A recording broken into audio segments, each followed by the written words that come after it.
Carly Hanna, Blaine Hanson, Nick Joyce, Tyler Kumpscher, Ashley Markwa, Nicole Utlander, Riley Kazisi, Julian Heitland, Chase Theobald, and something in the office. Also Kayla Leo. Oh, we're back to this? Back to this, just for the day. Are we going to have certain spots? Yeah. So, here, got them set. Back to here for a day. We got some notes we gotta take. Like that. Front to the top. Back or normal? Yeah, it's good by 3. What did I say? I'm trying, you said we're very trying. 1, 2, 3, 4, 5. Oh, sad. Oh, I can sit back up there. Rachel and then... Yeah, you want her? Oh, wait, did it go? Oh, Brett, I did that back to you. Wait. oh, this is the one we had before.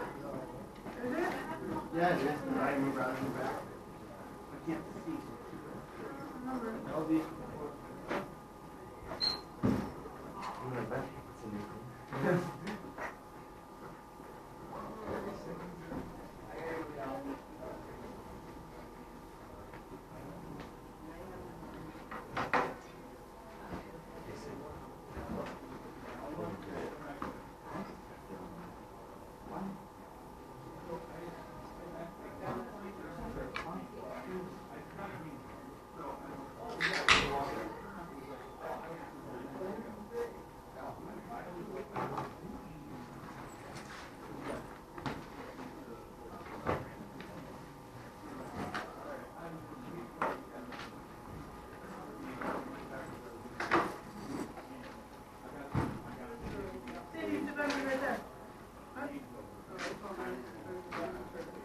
Oh, yeah. See? Everything.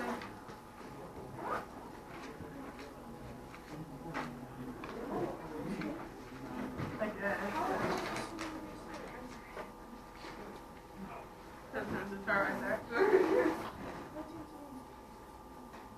Oh, no. The last couple days, too much daycare today. We're going to touch on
Okay. All right, today we're going to continue notes, and you're probably wondering why we're back into the old traditional seating chart. We'll switch it up again. I'll kind of switch it up for Monday. Today we're going to take a few notes. They're kind of tough, especially if this is the first time you're going to see it. That's why I put you back into here so you're not being distracted by somebody looking at you or sitting across and you want to chat with somebody. This is to get you kind of focused again about what we need to cover today. So it's kind of one of those days where we can't just kind of learn on the fly, or it doesn't seem like a review. It's going to be something brand new. Now, the first start, we need to review kind of what we talked about yesterday, just to make sure everyone's on the same page.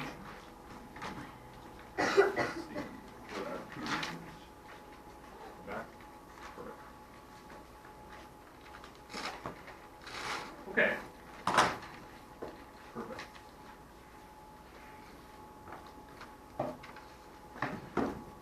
All right.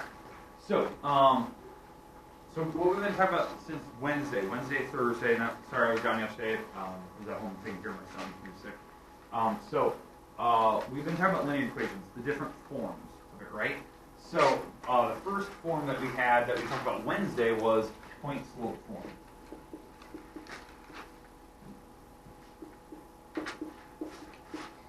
now let's talk about that form. What do we use it for?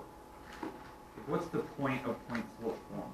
No pun intended. Why do we have this form? So like data? Okay, say it. Data? Yeah, we have some type of graph data, and we need an equation for it. That's what we use it for, right? So that's kind of the goal. You have some type of data or graph, and what we need is we need the actual formula for it. That's what we talked about on Wednesday. It's like it's the Gaussian version. It's the one I use in pre-calc all the time. We look at a line, I can come up with the equation for it. Because all we need, when you look at this formula, this is the formula for it. And those are little ones here. All we need is we need slope. So that's easy enough to find slope. If you have some data, you can actually figure out the fraction. And then you need a coordinate that's actually on the graph, and the coordinate goes here and here. Like that's it. If you have like two pieces of information, boom, you plug into those three spots. So that's what we need. Okay, so let me give you a rough example here. Yeah, that looks good. All right. Okay, so now the coordinates here. This is 0, 2. That's that. 0 right and left, up 2. And then this is -2, 1, 2, 3, 4, 5. All right, so -2, 5. All right, so if that's my data, my information, I can go right to like this equation because I already know all I have to do is pick one of the coordinates, and I can plug them in here and here. So pick one of these right now. 0, 2. Okay, that's probably the easiest one I would pick too. All right, so we're going to pick that coordinate. So 0, 2. The 0 is the x. The 2 is the y. So I'm going to plug those into here. So the 0 is my x. I'm going to plug a 0 in here. And then the y is the 2. I'm going to plug that in here. So we're almost done with the equation. We almost have it to what we need. We almost have a formula that we can use. And then all I need is slope. So to find slope, I just subtract these, right? You subtract the x and y numbers. So I'm going to subtract these y numbers. Those go on the top. So slope is, what is that, 5 minus the 2. That's my y numbers being subtracted. And then the x numbers subtracting -2 minus 0. So this turns out to be 3 over -2. And that's my slope, and that's what I plug in here. So -3 over 2. Done. You have your equation and move on. You can use that to predict, if I want to know like what will happen later on, what will happen down here, well, it should give you the answer like way down here, because that's where the line's going. And all I have to do is plug in a number, plug in x or y, and it can give me what the other one is. And that's what you solve. Make sense what we talked about Wednesday? Okay, so that's my first form. Just knowing what the formula looks like, that's a big deal. That you can come up with information for it. By far, the most important one that I use a lot for like pre-calc, calc, whatnot. Okay, now the second one that we talked about Wednesday. This.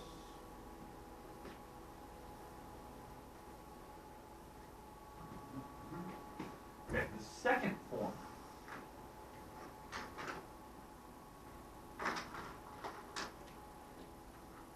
The second form is slope-intercept.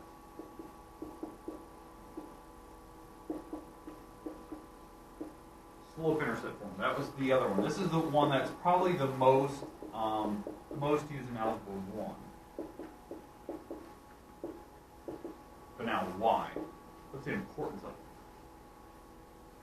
Well, you have the equation. Okay, exactly. We're given this actual form, and you want to go to the graph next. So we have the actual formula, and what you need to do is you need to come up with a graph for it. Some visual aid that helps you visualize what that data is doing. Okay, that's what we use this form for, and this is the actual equation. Right? That's it. I mean, it's super easy to look at. We have our slope. I'll label that. That's my slope. And this is the y-intercept. What we talked about Wednesday was what a y-intercept is. A y-intercept is where it crosses the y-axis. So it's whatever number. It could be positive, negative. It could be a fraction, decimal. Doesn't really matter. A whole number. It just tells you where it's going to hit this line. So that's your starting point, whatever that number is. And then you can use your slope to go from there, to figure out where the line's going. And remember, slope stands for rise over run. So I always rise the top number or fall, whatever it is, and then I run always to the right. That's just how I think of it. Now I know, like some of you were like worried about that you're going to go off the graph if you're drawing these. You can go to the left, it's fine. You just go backwards. So you just have to figure out where that thing is going.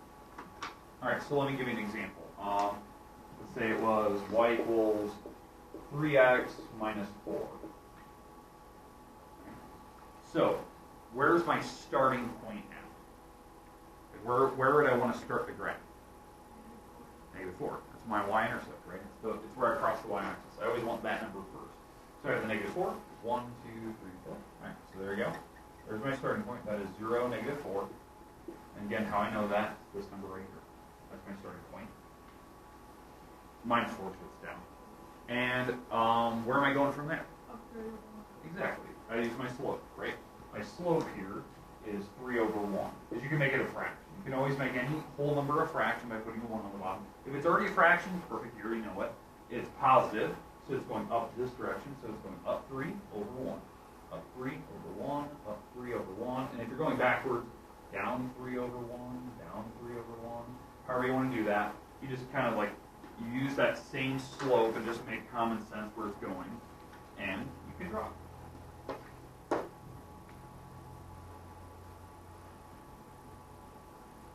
And again, the big thing that I talked about Wednesday was the homework leading up to today was that when you have slope, you don't need to simplify the fraction.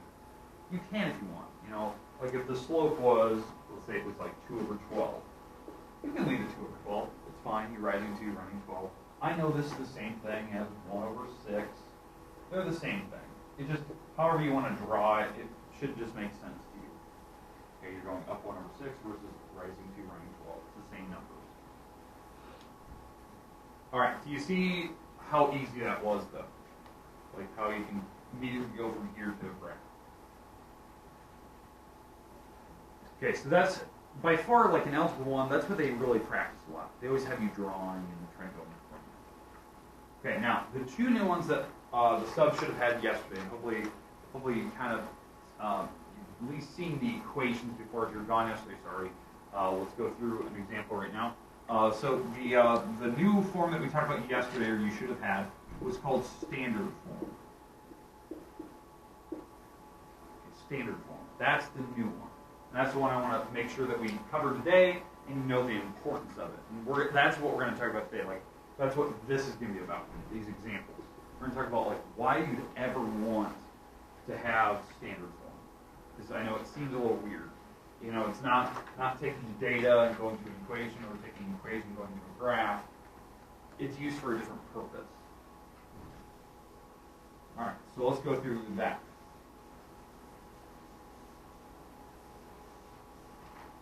All right, so standard form.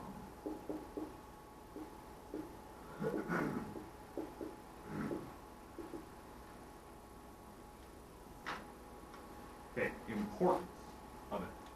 It's great for story problems.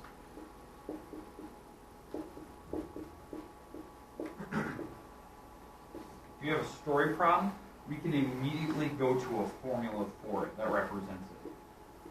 I'll give you a kind of a rough example of what I'm talking about. From there, you can go to graphing, you can go to other forms, but the idea is that this is what we use standard form for. Now let me give you the equation for it, and then we'll take a look at it. I'll give you a kind of a rough example.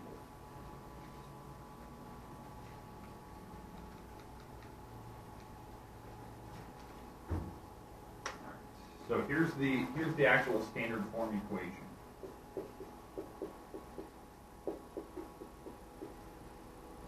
AX plus BY equals C. Now let's talk about what each of these parts are.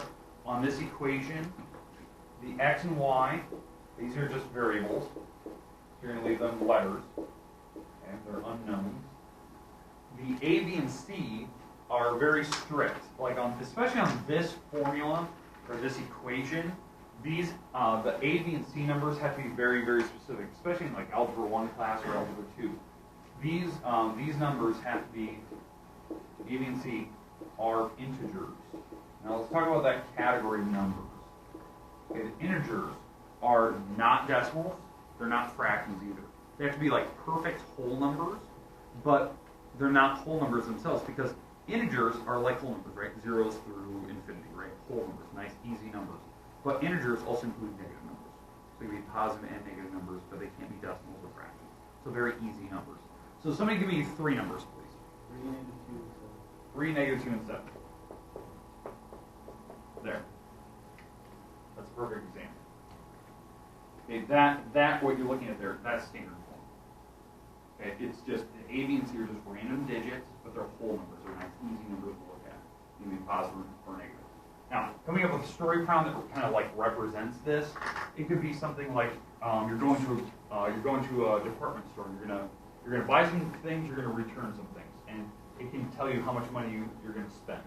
So, for instance, you're gonna go to Target and you're gonna purchase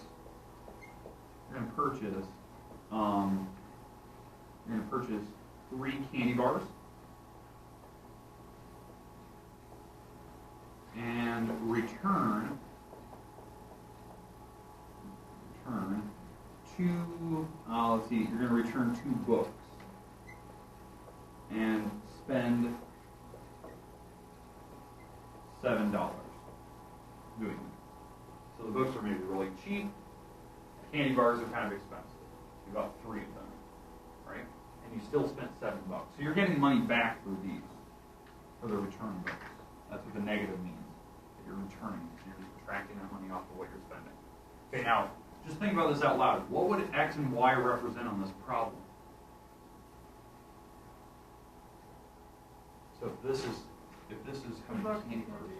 Say it again? Okay, books and candy. Okay, I agree. And candy, right? But what about the books and candy? What would the X and Y represent? Say it again? Yeah, it's cost. On this story problem, the X and Y are cost. Because if you think about like what we're given in the end, this was $7. So that means that these 2 numbers had to be dollars. Because it was 3 candy bars times whatever their price was. Let's say their price was $3 a piece for those candy bars. Okay, and then the books, let's say they were $1. That could be an example of this problem, right? So the books or the candy bars could be $3 a piece. The books could be $1, and it actually works out. When you plug in the 3 in there and the 1, it actually makes 7. Make sense?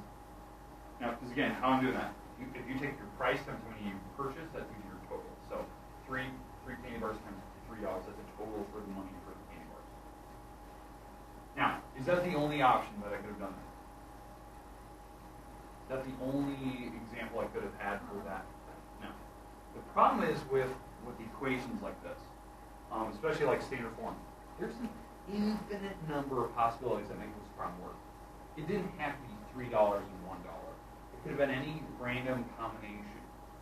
Okay, that's what you need to wrap your head around. Because somebody just give me a random price instead of $3. 5. 7 or 5. I could pick any one of those. If I plug in, let's say we use the $5, right? $5 for the candy bars. Let's say it was a really big candy bar. We could solve and figure out what the price has to be for the. We could figure out the price for the actual like books that we're returning. Because this is 15 minus 2y equals 7. So in fact, if I were to actually do this, we'd figure out that the y here has to be $4 if you actually solve it. Because if I actually plug a 4 in here, if I plug a 4 in here, this would have to be 8, and 15 minus 8 is 7. So it could be $5 and $4. So do you see like there's multiple combinations that I can have there? If you change one, you can always solve for the other. That's what standard form is really great for. You can set up a very simple equation that represents it.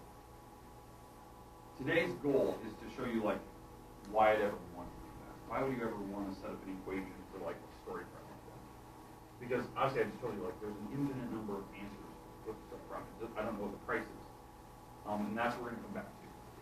Alright, but does everyone understand like what this looks like now? We'll come back to that. So We're going to finish up like a story problem like that later. And I'll show you the importance of it. Okay, fourth form that we had yesterday. This fourth form is called general form. General form looks almost identical to standard form. There's just one slight difference. Okay, so general form.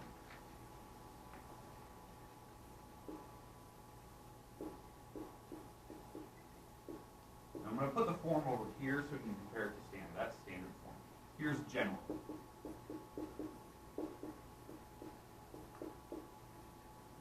What's the difference? Yeah, I moved the C across the equal sign, and it'll have 0 over there on the right side. So it's almost identical to that. Now this could be any number. This could be plus or minus C. It doesn't really matter what the number is. Okay. So, but the A, B, and C are their whole numbers again. They're integers, kind of like what I said earlier. This form looks almost identical to that one. The only difference is I want 0 on the right, and none of these can be decimals or fractions. That's the big deal. Now, why we choose to do this? This is what we use for Algebra 2 and pre-calc to solve for random problems, to solve for where graphs would cross the x-axis and all that good stuff. So what we use this for is this is for factoring. This is the importance of it. We use it for factoring. Factoring is where you break up trinomials or problems into pieces. Okay, so that's kind of the importance of it. We can figure out what would make this 0. And that's a type of root. Okay, questions with what the form looks like. Now, if I go back to that problem over there, this is in standard form, this candy bar problem. All I need to do to rearrange this problem, to make it general form, I would just move this 7 across. So if I move this 7 across, what would happen to it? If I move this across the equal sign, what would happen to the 7?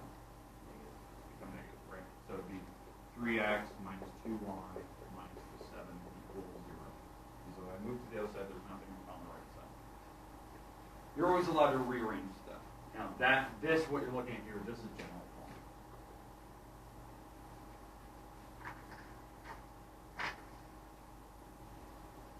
Okay, questions, comments about what we did here?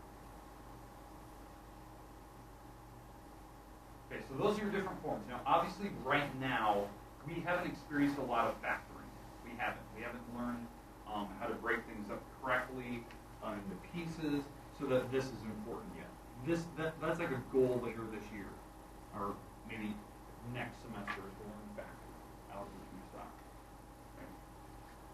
That's something we'll get into. The goal today is to understand different forms, what they look like, kind of understand their importance, but really today, what I want to focus on is that standard form. Okay, the graphing thing should make sense.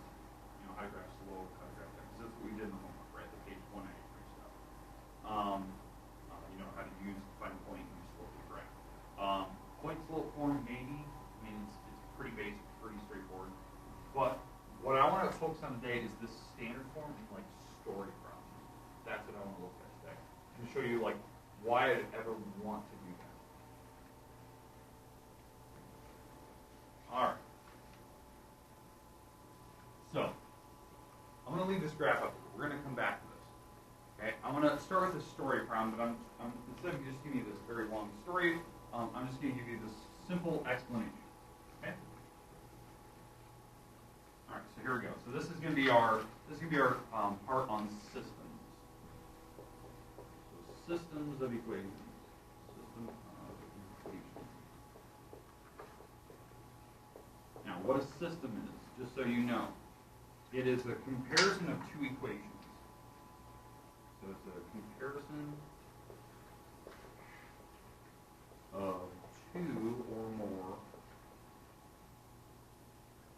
equations. So I'm going to have different formulas here. So I'm going to have 2 or 3 different formulas. I'm going to go 2 today. And what we're doing is that what we're going to note, they share similar x and y's.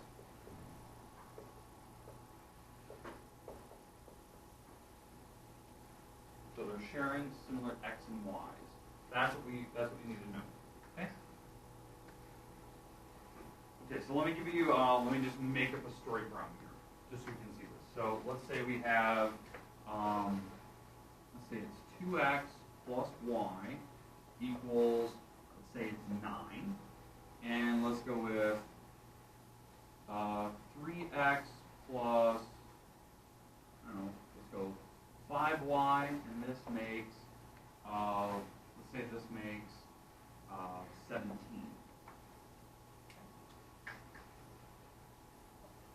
Okay, so does everyone understand the concept here? But I have two different equations. Now, what this could be for a story problem. Okay, so because again, these are based on the standard form. That's what they're based on. We can do this different ways. But a story problem. So let's say that Ryan, you went to Casey's uptown. You bought 2 candy bars and 1 poppy and spent $9. Okay, Trin, you did the same thing. You bought the same candy bars that Ryan did. You didn't know that. You bought the same, and you bought 5 boxes, and you spent $17 uptown. Okay, just knowing how many you bought, not even the prices, just knowing that you bought so many items, I can tell you what your prices were. That's the importance of it. I can go backwards and figure out, okay, how much were the pops in the first place, and how much were those candy bars for it to be purchased. Okay. So again, you're buying the same items. So candy bars and pops, and this is your money on this side. So what the x and y is going to represent is the prices of those items. Okay. So in fact, let me label these. So these are, what did I say, candy bars? Candy bar and a soda or pop. Okay. How we do this? We can actually do the system where we solve this. We can actually figure out the price. It's a very simple technique. It is called Elimination Method.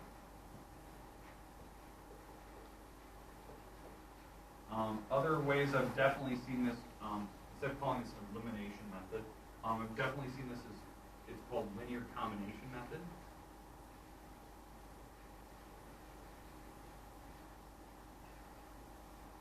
These are the different names that like an Algebra 2 textbook would use or a pre-calc textbook. What we're going to do is solve these two equations. We're going to solve them at the exact same time. We're going to solve so that we only have one letter left, one variable. So we're going to eliminate one of them. Okay, does that make sense? We're going to eliminate one of the letters. Now what we can do on this problem is we're allowed to do this linear combination idea that these represent lines. They do. I mean, they're a linear equation. So what we can do is we can multiply the rows. These are rows. We can multiply by different numbers. So I can multiply the top row by a certain number. I can multiply the bottom row by a different number. And what I'm going to do is I'm going to try to make one of the letters match. So like, for instance, I'm going to make the letters Y's match. These two letters right here. Okay, now what's the number out in front of this Y? That's a 1, right? I want to make those two numbers exactly the same number. Okay, so what's a common number between 1 and 5? 5, right? They both can go into 5. So what I'm going to do is I'm going to take the top row, and I'm going to multiply everything by the number 5. The bottom row, I'm going to multiply everything by a 1. That way the y will stay the same number. So what will happen if I multiply everything by a 5 here? What do I get in the top row? 10x plus 5y, and keep going. 45. Okay, because I multiplied everything by a 5. Everyone see that? Everything times 5. Now the bottom row, when I multiply everything by 1, what happens? Yeah, stay the same, right? Okay, so if you look, these are the exact same equations as the top ones. I have not changed anything. I know this seems different, right? Because Trinity, that was the first one I had, or it was actually it was Ryan. Ryan bought 2 candy bars, 1 poppy, and spent $9, right? But I multiplied his row by 5. So if he went to the store and he bought 10 candy bars and 5 pops, this is how much money he would have spent. It's the same proportion. Okay? Because if you multiply the numbers, it should stay the same prices. The prices shouldn't magically change. Okay? All right, so do we agree that the letter Y matches perfectly? Okay. What we're going to do is we're going to subtract straight down. We're going to subtract everything straight down. So what's 10 minus 3? 7. Okay. 5 minus 5? 0. Gone. 45 minus 17. 28? 20. Okay. All right, so So does everyone see that, right? Subtract it straight down. What this is doing is it's comparing Rhines to Trinities. What's the difference between them? So that's what we did. We subtracted, and what it did is it eliminated one of the letters, the letter I picked, the letter Y, because I made the Y's look the same. Because it's now comparing what's the difference between the X's. So the difference between Trin and Rhine was that there was 7 X's. You know, when Rhine bought maybe 5 times more product.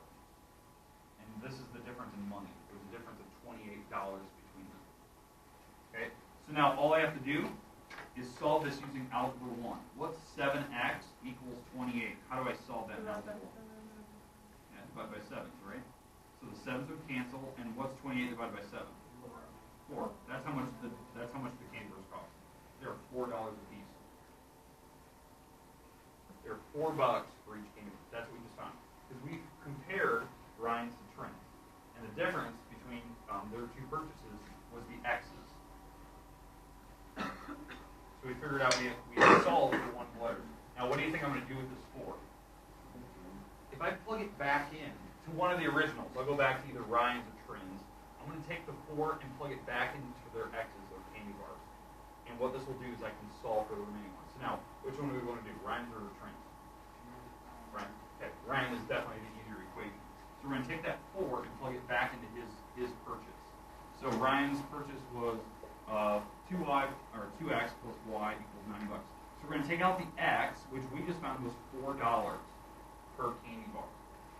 Okay, so Ryan spent $8 on his candy bar. So what does that leave left over for his pop? What is? Yeah, he spent $1 on his pop. There's your prices. For both people, they spent $4 per candy bar, $1 on the soda. And in fact, it does work in both equations, right? If I plug a 4 back into Trins, that's 12. Plug a 1 in here for the pop, that was $5. So 12 plus 5 is $17. It was the exact right combination. In fact, what's so weird about this problem is that that's the only price that it could have been. It's the only one that worked for both people. There was, like, earlier what I said is when I gave you one equation, like earlier I made up that one problem that you guys made up, there was an infinite number of solutions on that problem. I could make any combination of numbers, it made both sides work. But when I have two people compared to each other, there's one answer now. It eliminated all the other possibilities. There was only one combination of results for that. That's the power of a system. We can solve just by knowing bare minimum information, maybe how many items they bought and what the prices were, as long as they're buying the same item. I don't need to know the actual receipt. Okay, now here's the good news. I know that's brand new, correct? How many people have actually seen systems before? Oh, interesting. You guys seen this in algebra 1? Yeah. Interesting. That's impressive because that is not easy stuff. Especially if you've not seen that before, that can be tough. Knowing how to do elimination method. That's my preferred method that way. I think that's easiest. Yeah, that's interesting. Now there's another way to do this. You could graph these. I could have graphed and figure out where they cross.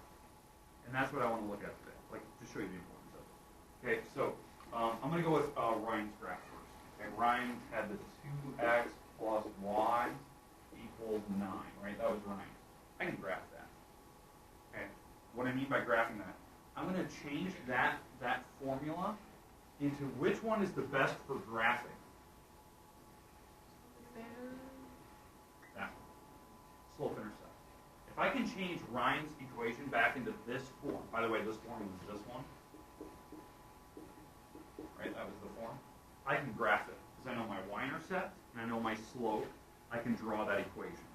In fact, well, what do I need to make sure? So how do I make that equation look like this? What do I need to do? Exactly. If I move the 2x across, it'll look exactly like this one because I need to get the y by itself, so it's y equals, and then just have everything on the other side. So if I move this 2x over, what happens to it? Yeah, it becomes negative, right? It's a negative 2x, I'm subtracting it like we said. And now look at that. That is a perfect equation I can graph. So I'm starting at positive 9, 1, 2, 3, 4, 5, 6, 7, 8, 9, and I'm going down 2 over 1, because that's my slope. My slope is negative 2 over 1. That's pretty easy. So down 2 over 1, down 2 over 1, down 2 over 1, down 2 over 1, down 2 over 1, I can get a graph. So this is Ryan's graph. for his prices. And what this is representing, if Ryan would have picked any other combination of candy bars and pop, this would represent how much money he's spending.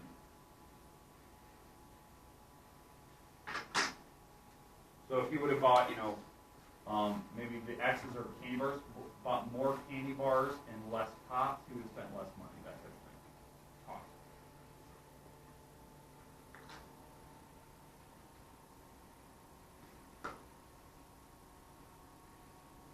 Okay, questions, comments with what I just did there, how to graph that. Now I'm going to graph Trinity's as well, because Trin had her own equation, right? Her equation was 3x plus 5y equals, what was that, 17 bucks? So to graph hers, I need to solve this. So I need to do the same thing I did with Ryan. Move the 3x across. What happens when I move that over? Yeah, it becomes negative, right? So it becomes a negative 3x plus 17. And now I need to get the y by itself. How do I get y by itself? Yeah, divide everything by 5, which is really ugly, but it is possible. Dividing everything by 5, we get the y by itself. Now 17 divided by 5 is a decimal. That's fine. I can do that. Okay? In fact, on a calculator, 17 divided by 5 is not quite 4. It's 3 point something. 17 divided by 5. Yeah, it's 3.4. So this is 3.4, so that's my y-intercept. I'll start there, and then I'm going to use my slope, dropping 3, running 5. So 3.4 is about right there. There's Trin's. I'm going to go down 3, 1, 2, 3, and over 5. 1, 2, 3, 4, 5. Okay, so I went down 3 over 5. And when I draw this line that connects them, in fact, Trin was in red. I could kept going with that.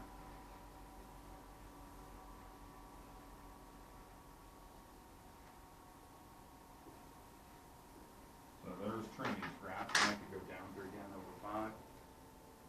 What we found is that the solution for this problem is right here, right where they cross. Well, what's that coordinate right where they cross? 1, 2, 3, 4, up 1. That's 4, 1. That's the price of both. That's the price of the candy bars, that's the price of the soda. So if you graph, it can give you the correct answers as well. Now, the problem is, like what you've seen there, it's not quite perfect. I mean, it gave me the answer, don't get me wrong. It gets me really close to it. But, graphing 3.4, I was guesstimating. So it would give me really close. Over there, that will give me exact answers every time, including if they're decimals. It will tell me exactly where they're crossing. Okay, questions with what we just did here today. Monday, we're going to practice that some more. We're going to practice, how to do systems. So if you're good at it, or at least you're comfortable with it, that should be kind of an easy day for you. If you're not, we need to get you better at it. And then what we'll do is, on every problem, we're going to look at how to graph them. Every single one. So you get practice in graphing again, and you get practice with solving equations. So you can see both. Okay, make sense?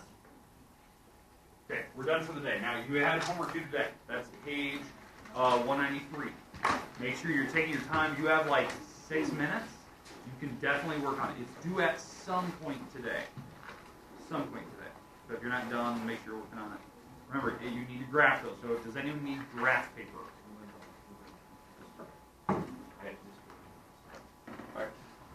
Okay.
make sure that somebody gets the coolers.